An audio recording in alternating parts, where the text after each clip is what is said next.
next we will talk about the urine and the release of urine from the body which is called micturition. ठीक है, तो सबसे पहले urine के बारे में बात करेंगे, उसके कंपोजिशन के बारे में बात करेंगे. What does it contain? तो बेसिकली जो यूरिन है it is yellowish in colour.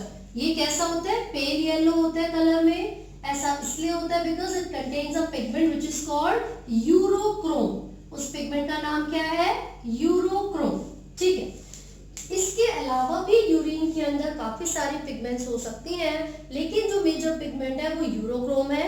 और ये कब बनेगी? जब हीमोग्लोबिन का ब्रेकडाउन होता है. It is formed as a result of breakdown of haemoglobin. इसके अलावा भी काफी पिगमेंट्स यूरिन के अंदर प्रेजेंट हो सकती हैं, लेकिन जो मेजर पिगमेंट है which gives it a pale yellow color, उसको नाम क्या होगा?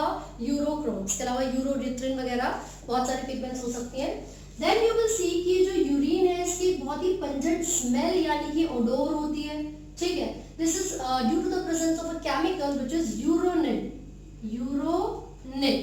ठीक है, अब ये जो केमिकल है ये रिस्पॉन्सिबल है यूरिन को एक पेक्यूलर स्मेल प्रोवाइड करवाने के लिए.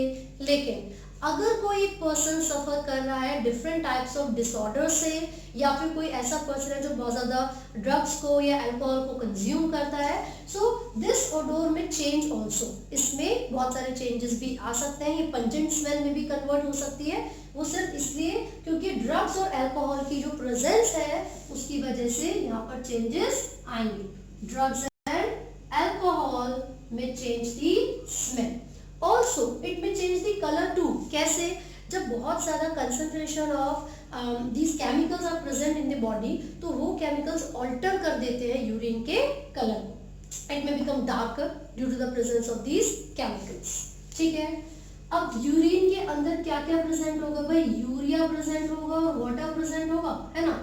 25 से 30 ग्राम यूरिया प्रेजेंट होता है. रेस्ट 80 to 90% इज वाटर, है ना. And it also contains certain proteins जैसे कि क्रेटिनिन एक्सेट्रा. क्रेटिनिन एक्सेट्रा, है ना. तो हमने ये देखा कि जो यूरिन है उसका जो कलर है वो पेल येलो होता है due to the presence of urochrome. इसकी जो स्मेल होती है वो एक पेक्यूलर स्मेल है due to the presence of a chemical which is urinoid. और ड्रग्स और अल्कोहल की प्रेजेंस से उसकी जो स्मेल है वो चेंज हो सकती है. फिर हमने देखा यूरिन के अंदर यूरिया होगा, वाटर होगा और कुछ प्रोटीन्स होंगे. जो यूरिया है वो कितना है? 25 to 30 ग्राम हो सकता है पर 100 ml ऑफ यूरिन. बेसिकली ये तो सिर्फ इसका कंसंट्रेशन आपको याद रखना है, 100 ml नहीं. बस ये याद करो पर डे कितना रिलीज होता है, पर डे कितना रिलीज होता है ना. तो पर डे 1 से 1.5 कितना 1 to 1.5 litre of urine release हो जाता है. तो इतने यूरिन में पर डे के हिसाब से 25 से 30 ग्राम ऑफ यूरिया एक्सक्रीट कर दिया जाता है बाय आवर बॉडी. ठीक है, साथ ही साथ मैंने बोला कि हमारे बॉडी से जो यूरिन रिलीज हो रहा है उसमें वाटर प्रेजेंट होगा, so it will be 80 to 90%, and the proteins which are excreted along with the urine are creatinine. ठीक है, क्वेश्चन ये है कि इस यूरिन को बॉडी के बाहर जब रिलीज किया जाएगा तो वो कौन से प्रोसेस से किया जाता है? So the process is micturition. Process is micturition. तो एक बार फटाफट से मिक्चुरेशन को पढ़ लेते हैं. The process of release of urine, or it is a process to void the urine. ठीक है, उसको हम क्या बोलेंगे? मिक्चुरेशन. अब ये प्रोसेस कैसे होगा? तो देखिए, नॉर्मली जब हमने स्ट्रक्चर देखा था एक्सक्रीटरी सिस्टम का, कुछ इस तरीके से था. ठीक है, लेफ्ट ये जो राइट वाली किडनी है वो थोड़ी सी नीचे थी, लेफ्ट वाली थोड़ी ऊपर थी. राइट वाली नीचे क्यों थी भाई? क्योंकि लिवर की प्रेजेंस की वजह से वो सब थोड़ी सी नीचे हो चुकी है. ठीक है, so it was like this. फिर यहाँ पर हमने देखा था यूरिनरी ब्लैडर प्रेजेंट है.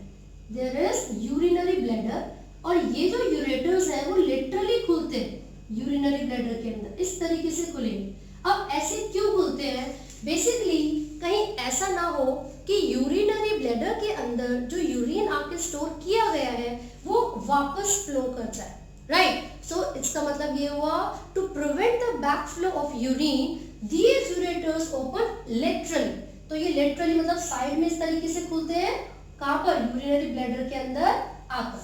And this is the urethra. ठीक है, सो जैसे ही किडनी से यूरिन को रिलीज किया जाएगा मैंने आपको यहाँ पर इसके अंदर का डायग्राम बताया था, it was like this, medullary pyramid होते हैं, ठीक है, and the peripheral region is cortex region. यहाँ पर ये किस तरीके से नेफ्रॉन का स्ट्रक्चर था, नीचे लूप ऑफ एनली था, कॉर्टेक्स रीजन में यहाँ पर बोमेन्स कैप्सूल है, पीसीटी है, डीसीटी है, and collecting duct is also there. This collecting duct further extends as a tubular part and medulla region से वो कहाँ पर आती है, इस broadest region में आएगी, जिसको मैंने बोला था renal pelvis। ये पूरा जो broadest region है, पहली बात दो चीजें आपको यहाँ पर याद रखनी है, यहाँ पर major और minor calyx थे, these branches forms the minor calyx और minor calyces, ठीक है। फिर ये जो मेजर है, यहाँ पर एक बड़ी सी आपकी ट्यूब्यूल बनेगी, इसको बोलेंगे major calyx, major calyx. This major calyx extends to this region and this broadest region is renal pelvis, renal pelvis, and from the renal pelvis the urine is transported to the ureters and from the ureters these are stored in the urinary bladder, ठीक है। फिर से एक बार हम transport of urine में देख लेते हैं, यूरिन कहां से कहां पर ट्रांसपोर्ट होगा।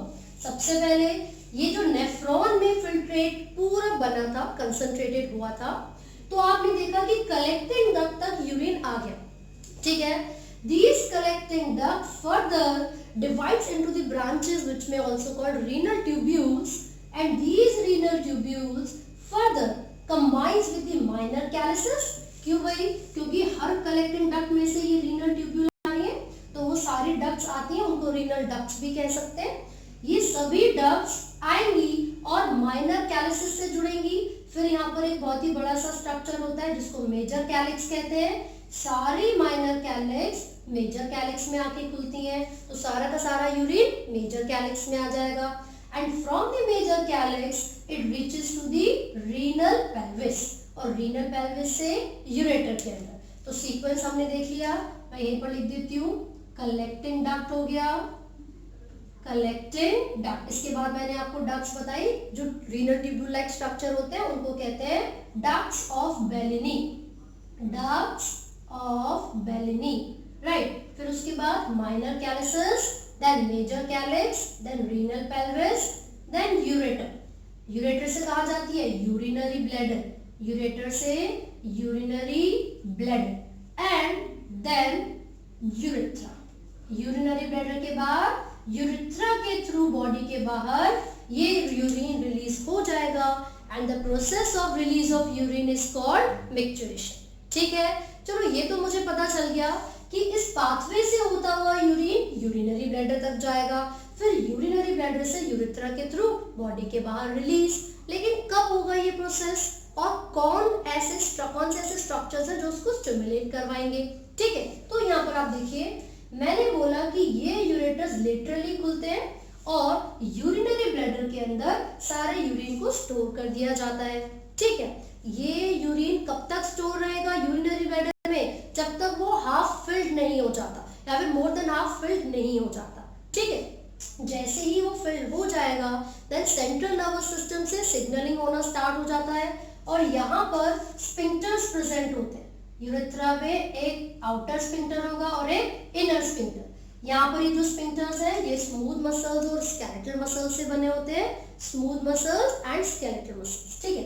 तो ये जिस समय यूरिनरी ब्लैडर हाफ फिल्ड हो जाता है, तो जो स्ट्रेच रिसेप्टर्स होते हैं यूरिनरी ब्लैडर के, जो स्ट्रेच रिसेप्टर्स होते हैं यूरिनरी ब्लैडर के, वो सिग्नल भेजते हैं सेंट्रल नर्वस सिस्टम के पास, ठीक है। अब सेंसरी न्यूरॉन्स सिग्नल को लेकर जा रहे हैं, देन सेंट्रल नर्वस सिस्टम में सिग्नल को एनालाइज किया जाएगा, मोटर न्यूरॉन वहां से सिग्नल को लेकर आएंगे, और यूरिनरी ब्लैडर को क्या बोलेंगे, आपको क्या करना है, कॉन्ट्रैक्शन करना है। So as soon as the contraction of urinary bladder and relaxation of urethral sphincter occur, जैसे ही इस यूरिनरी ब्लैडर की कॉन्ट्रैक्शन होगी, तो ये जो स्फिंक्टर थे वो क्या करेंगे, खुल जाएंगे, रिलैक्स करेंगे, and the urine will release out of the body. And because the spinal cord is involved in this process, this is also called micturition reflex। तो पहले मैं यहाँ पर लिख देती हूँ भैया कैसे हो रहा था ये micturition? Stretch receptors of urinary bladder send signals to CNS, और ये सिग्नल कब भेजेंगे? When urinary bladder is half filled, half और मोर देन हाफ फिल्ड। ठीक है, तो यहाँ पर CNS तक सिग्नल पहुंचा दी गए। फिर क्या होगा? CNS से सिग्नल आते हैं, वो क्या करवाएंगे? यूरिनरी ब्लैडर को कॉन्ट्रैक्शन, यूरिनरी ब्लैडर की कॉन्ट्रैक्शन करवाएंगे, एंड ये जो यूरिथ्रल स्फिंक्टर्स थे उनकी रिलैक्सेशन, उनका क्या होगा? Relaxation. So, as a result of this process, the urine is released out of the body and the process is micturition. Since this process involves the spinal cord, this is also called micturition reflex. इसको क्या कहा जाता है? micturition reflex. Clear है? लेकिन अगर हम adults के बारे में बात करेंगे तो कई बार ऐसा होता है that adults have the ability to control the urine, वो कुछ समय के लिए कंट्रोल कर सकते हैं, होल्ड कर सकते हैं यूरिन को। तो ये जो एबिलिटी है टू होल्ड द यूरिन, वो स्पाइनल कॉर्ड के कंट्रोल में नहीं है। ठीक है, वो किसके कंट्रोल में है? एक इनहिबिटरी सेंटर प्रेजेंट होता है पोन्स में, यानी कि जो स्टेम होती है, इनहिबिटरी सेंटर इन पोन्स रीजन, यानी कि ब्रेन स्टेम पर, ब्रेन स्टेम। तो इसका मतलब ये हुआ अडल्ट्स के अंदर यूरिन को होल्ड करने की एबिलिटी है और उसको कंट्रोल करने के लिए स्पाइनल कॉर्ड इन्वॉल्व नहीं होगी, ब्रेन स्टेम इन्वॉल्व होगा, क्योंकि पोन्स रीजन में एक सेंटर होता है विच इज इनहिबिटरी सेंटर, और वहां से यूरिन के रिलीज को स्टोर किया जा सकता है। सो स्टूडेंट्स, हम ऑलरेडी यूरिन के बारे में डिस्कस कर चुके हैं। हमने ये पढ़ा था कि यूरिन पेल येलो कलर का होगा, उसकी एक पेक्यूलर स्मेल होती है, वो एक वाटरी लिक्विड है जिसके अंदर वाटर का अमाउंट ज़्यादा होगा। यूरिया कितना रिलीज होता है पर डे? 25 to 30 ग्राम, और टोटल जो यूरिन हमारी बॉडी से पर डे रिलीज होता है वो कितना होगा? 1 से 1.5 लीटर। ठीक है, इसकी जो pH होती है वो 6 होगी, इसलिए बोला जाता है कि urine is slightly acidic, right. तो अब हम बात करेंगे कि यूरिन की एब्नॉर्मैलिटीज में क्या क्या हो सकता है। तो कई बार ऐसा ऑब्जर्व किया जाता है कि यूरिन के साथ साथ कुछ अमाउंट ऑफ शुगर भी बॉडी के बाहर रिलीज हो रही है, यानी कि ग्लूकोज भी रिलीज हो रहा है। सो एक कंडीशन जो अराइज होती है उसको कहते हैं glycosuria. This is a condition which means excess of glucose is released in the urine. ठीक है, इसका मतलब है presence of glucose in urine. इसको जनरली ऑब्जर्व किया जाता है डायबिटीज जो जिन लोगों को होती है, जो डायबिटिक पेशेंट्स होते हैं। स्पेसिफिकली जब हम डायबिटीज मेलाइटस के बारे में बात करेंगे तो उनके अंदर यूरिन के अंदर ग्लूकोज ज्यादा मात्रा में रिलीज होता है, या फिर बोलेंगे insignificant release of glucose in the urine. तो किन के अंदर इसको ऑब्जर्व किया जाएगा? डायबिटीज मेलाइटस के जो पेशेंट्स होते हैं उनके अंदर। ठीक है, इसके अलावा एक कंडीशन है कीटोनूरिया। इसका मतलब होता है जब कीटोन बॉडीज प्रेजेंट होती हैं किसके अंदर? यूरिन के अंदर। When ketone bodies are present in the urine, तो उसमें कीटोएसिटिक एसिड का एक एग्जांपल आप ले सकते हो। ठीक है, तो ये एक केमिकल है जो कि कीटोन बॉडी है, और जब भी यूरिन में वो केमिकल रिलीज होगा so it will give rise to a condition which is called ketonuria, right. एक और कंडीशन आपने पढ़ी होगी, बेसिकली क्या होता है जब यूरिया ब्लड में एक्सेस अमाउंट में होता है, whenever urea is present in excess amount, this condition is uraemia. This condition is called uraemia. इसका मतलब है excess urea in blood, excess urea in blood. इसके अलावा जैसे हीमोग्लोबिन का कंटेंट कभी ज्यादा हो जाता है ना, हीमोयूरिया भी बोलते हैं कंडीशन को। उसमें क्या होगा, जैसे यहाँ पर ग्लूकोज की प्रेजेंस थी, हीमो का मतलब ब्लड से होता है, कई बार यूरिन के अंदर ब्लड सेल्स प्रेजेंट होते हैं, और अगर हिमैटो वर्ड आ गया तो उसका मतलब हीमोग्लोबिन होता है। तो कई बार यूरिन के साथ साथ हीमोग्लोबिन भी रिलीज हो जाता है। तो these are the abnormalities of the urine which is related to the excretory system, right. कई जगह पर ऐसा होता है पायरोनूरिया। पायरोनूरिया पढ़ोगे, इसका मतलब है पस सेल्स प्रेजेंट है, pus cells are present in the urine. एक कंडीशन होती है नेफ्राइटिस, नेफ्राइटिस है ना, इसका मतलब क्या होता है, जो नेफ्राइटिस है, ग्लोमेरुलोनेफ्राइटिस आपने पढ़ा होगा, वो बोमेंस कैप्सूल के अंदर प्रेजेंट होता है ना, तो उसके अंदर क्या होगा, जो स्लिट पोर्स है, जो स्लिट पोर्स प्रेजेंट होते हैं ना, उनकी एब्नॉर्मेलिटी होने की वजह से, ठीक है, एबनॉर्मल स्लिट पोर्स, ठीक है, जब भी स्लिट पोर्स एनलार्जमेंट हो जाती है तो क्या होगा, जो एल्बुमिन प्रोटीन्स हमारे प्लाज्मा में प्रेजेंट होते हैं वो भी फिल्ट्रेट के साथ आ जाते हैं, and it may give rise to another condition which is albuminuria, ठीक है। साथ ही साथ एक और कंडीशन के बारे में हम यहाँ पर पढ़ सकते हैं जिसको हम एल्कैप्टोनूरिया कहते हैं। तो एल्कैप्टोनूरिया का मतलब क्या है, एल्कैप्टोनूरिया ये एक ऐसी कंडीशन है जिसमें हमारे यूरिन के अंदर एक केमिकल प्रेजेंट होगा जिसका नाम है एल्कैप्टोन, और जब भी ये यूरिन के अंदर प्रेजेंट होता है और इस यूरिन को जब बॉडी के बाहर रिलीज किया जाएगा, so it gives a black colour to the urine. अगर आप कुछ समय के लिए उसको एज इट इज छोड़ देंगे तो जो यूरिन है उसका कलर ब्लैक हो जाता है ना। तो आपको ये कंडीशंस याद रखनी है सारी, which forms the abnormal urine. अगर कभी भी यूरिन में ग्लूकोज की मात्रा ज्यादा है तो वो ग्लाइकोसूरिया है, कीटोन बॉडीज एबनॉर्मली प्रेजेंट होंगे अगर यूरिन में तो वो कीटोनूरिया होता है, एक्सेस यूरिया अगर प्रेजेंट है ब्लड में तो उसको यूरेमिया बोलेंगे। अगर आपको वो जो पस सेल्स है वो नजर आते हैं यूरिन में तो दिस इज पायरोनूरिया। नेफ्राइटिस का मतलब होता है स्लिट पोर्स के एनलार्जमेंट हो जाना, and due to this a condition arise which is albuminuria. And then we read about the alkaptonuria. इसमें क्या होता है, जो एल्कैप्टोन जो स्ट्रक्चर्स है, जो केमिकल्स है वो यूरिन में प्रेजेंट होंगे, ठीक है, और ये बहुत ज़्यादा डिसऑर्डर्स करवाने के लिए रिस्पॉन्सिबल है अलग अलग ऑर्गेनिज्म में। इसी के साथ मैंने आपको बताया कि ब्लड सेल्स भी प्रेजेंट हो सकते हैं या फिर हीमोग्लोबिन भी प्रेजेंट हो सकती है हमारे यूरिन में। These are also the specific conditions which represent the abnormality of urine.